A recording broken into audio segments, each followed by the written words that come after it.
Le chef de l'État, son Excellence Bassirou Diomaye Diakhar Faye, a présidé ce mercredi 27 novembre 2024 la réunion hebdomadaire du Conseil des ministres au Palais de la République. À l'entame de sa communication, le président de la République a informé le Conseil qu'il fixera par décret la date d'ouverture de la première session de l'Assemblée nationale nouvellement élue conformément à la Constitution. Revenant sur la question de la transformation systémique des universités publiques, le chef de l'État a rappelé au Premier ministre l'urgence de prendre toutes les mesures idoines afin d'assurer la continuité des activités pédagogiques et la stabilité sociale dans les universités et les établissements d'enseignement supérieur public. Il a à cet effet demandé au ministre de l'Enseignement supérieur, de la Recherche et de l'Innovation et au ministre des Finances et du Budget de mettre en œuvre, en relation avec les recteurs et les directeurs des centres des œuvres sociales universitaires, un plan d'urgence sous la supervision du Premier ministre pour la livraison selon un calendrier maîtrisé de tous les chantiers relatifs aux amphithéâtres,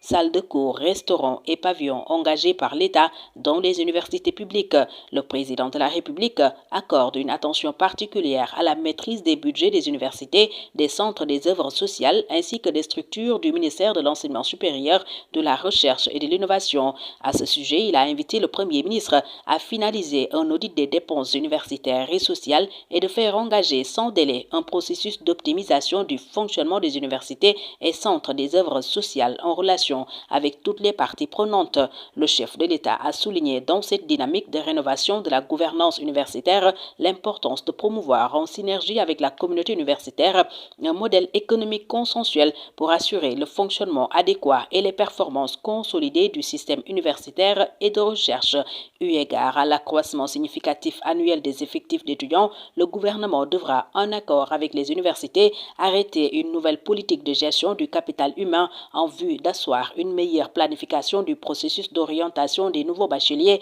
et de fixer les postes budgétaires d'enseignement pour leur prise en charge adéquate. Il a demandé au ministre de l'Enseignement supérieur, de la Recherche et de l'Innovation de réfléchir dans un esprit de complémentarité à la mutualisation de certaines fonctions en tenant compte de la carte universitaire dont les objectifs doivent être conformes à la stratégie de montée en puissance des pôles territoires. Pour clore ce chapitre, le président de la République a invité le ministre en charge de l'enseignement supérieur à accélérer en relation avec le ministre de l'économie, du plan et de la coopération la finalisation de la lettre de politique sectorielle de l'enseignement supérieur, de la recherche et de l'innovation. Cette nouvelle feuille de route devra favoriser le repositionnement stratégique du secteur de l'enseignement supérieur dans les politiques publiques et son rôle majeur dans la préparation et la valorisation du capital humain national, axe prioritaire de la vision Sénégal 2050. Le chef de l'État a abordé la problématique du renforcement du rôle des DARA dans le système d'éducation et de formation.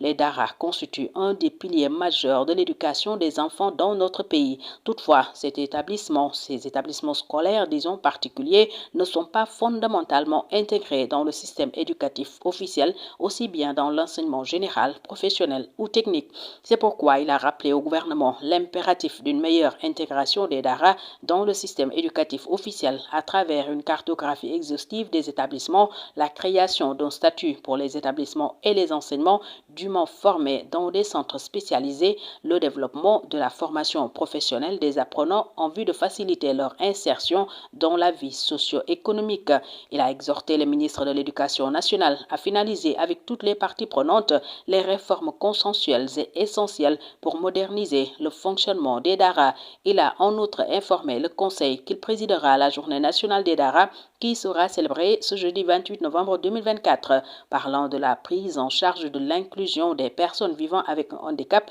et de la célébration le 3 décembre 2024 de la Journée internationale des personnes handicapées, le président de la République a rappelé au gouvernement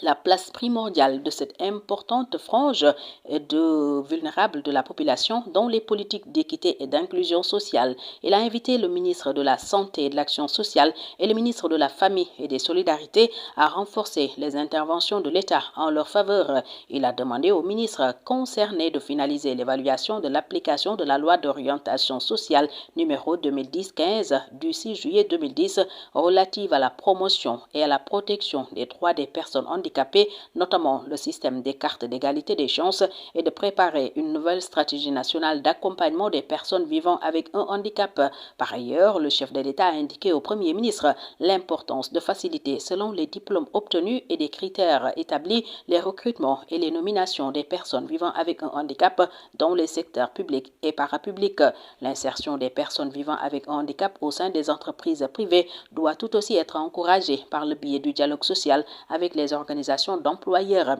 Il a demandé au ministre en charge de l'éducation et de la formation professionnelle et de l'enseignement supérieur d'accorder une attention particulière aux écoles, entités et centres spécialisés dédiés à l'éducation, à la formation et à l'insertion des personnes vivant avec un handicap. Enfin, le président de la République a informé le Conseil qu'il présidera le dimanche 1er décembre 2024 en présence de nombreuses délégations étrangères les cérémonies de commémoration du 80e anniversaire du massacre de Thiaroye. Dans sa communication, le Premier ministre, après avoir rappelé les directives du chef de l'État au gouvernement relatives à l'instauration d'un cadre de dialogue social constructif et permanent avec les partenaires sociaux et les syndicats, a demandé au ministre chargé du Travail et au ministre concerné de lui communiquer dans les plus brefs délais l'état de prise en charge des points de revendication accompagné du calendrier des rencontres envisagées ou déjà tenues avec ces structures entre avril et novembre 2024. Sur cette base, il soumettra à Monsieur le Président de la République le calendrier des réunions qu'il compte tenir avec les principales organisations syndicales en vue de définir les contours d'un nouveau pacte de stabilité sociale abordant la gestion des halls et marchés à la suite de l'incendie survenu récemment au marché central de Thiès. Le Premier ministre a demandé au ministre chargé du commerce de procéder à l'évaluation du programme de modernisation et de gestion des marchés Promogem en vue de proposer dans les meilleurs délais un plan d'action de mise en œuvre effective des attributions conférées à cette structure. Dans cette attente, il a invité le ministre de l'Intérieur et de la Sécurité publique en relation avec les autres ministres compétents et les autorités administratives et locales à prendre les mesures urgentes appropriées pour notamment le contrôle et la mise en place de dispositifs de protection civile adéquats. Enfin, le Premier ministre a rappelé l'importance à accorder par les départements ministériels à la mise en œuvre diligentée des directives issues du Conseil des ministres ainsi que des conseils et réunions interministérielles dans le cadre de la gestion axée sur les résultats. Autre communication des ministres, le ministre de l'Agriculture, de la souveraineté alimentaire et de l'élevage a fait une communication sur la préparation de la campagne de commercialisation agricole 2024-2025 et au titre des textes législatifs et réglementaires, le Conseil a examiné et adopté au titre de la primature, le projet de décret portant création et fixant les règles d'organisation et de fonctionnement du Bureau opérationnel de coordination et de suivi des projets et programmes.